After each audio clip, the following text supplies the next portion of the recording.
Hello everyone, Brad here with StartRestoringHeadlights.com and welcome back to another video. So you can see here we have probably the worst headlight I have ever encountered in all my years of doing headlight restoration. So this is a 2013 Chevy Silverado. As you can see, they are aftermarket headlights. Well, maybe you can't see that they're aftermarket headlights. So this one was a pretty good challenge for me. I always love a good challenge because it's really good for the resume, and it does prepare me for any future encounters with severe headlights like these, because these are definitely my number one worst headlights I've ever restored. I started with a 220, which is something that I never do. I will only use the 220 in the most severe cases, when there's a lot of oxidation, a lot of surface cracking, and whenever that oxidation is starting to solidify, it can get very, very difficult to remove. So I started here with the 220 that's going to break through the surface and really get into the headlight so that I can move on to the finer grits of sandpaper. I have enough experience to where I kind of know when to stop using the 220, because you remove the oxidation and everything pretty quickly. Once you completely remove the oxidation, you're going to start getting to the bare headlight, and that's whenever you really don't want to use something as coarse as 220. That's going to penetrate pretty deep into the headlight, and then you're going to see some pretty big scratches at the end of the restoration. So to prevent that, I started with the 220, I then moved on to the 320, then the 400, and then I finished with the 600. I normally don't use multiple grits of sandpaper. I usually don't use more than two. I usually use 400 and then 600 and then apply the clear coat.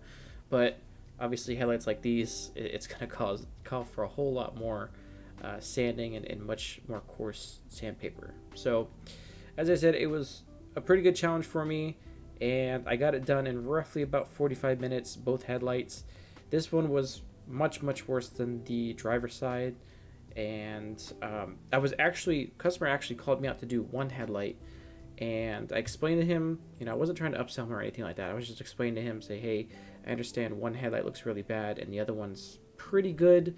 However, if I restore this one, it's going to look really good, and then the other one is going to look off. So he's kind of going to be in the same situation as what we started at. So he said, go ahead and do them both, and he was really happy with it. So much so that as I was driving away, I looked in the rearview mirror and he was still out there looking at them and taking pictures. And he actually told me that he paid $600 for both headlights.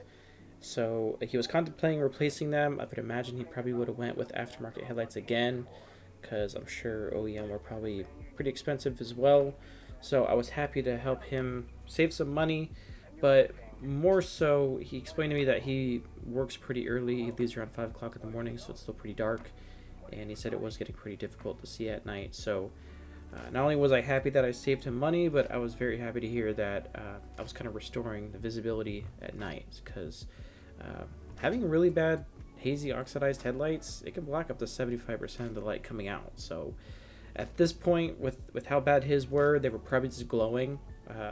As you were driving, it was probably, you could probably see his truck, and the headlights were just glowing. It wasn't projecting any light or anything else. So I was really happy to help him out on this one. So thank you all so much for viewing. If you could, please consider hitting that subscribe button. I have about 80% of my viewers are not subscribed, and it would really help the growth of the channel. So I will see you guys in the next one.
Look at that.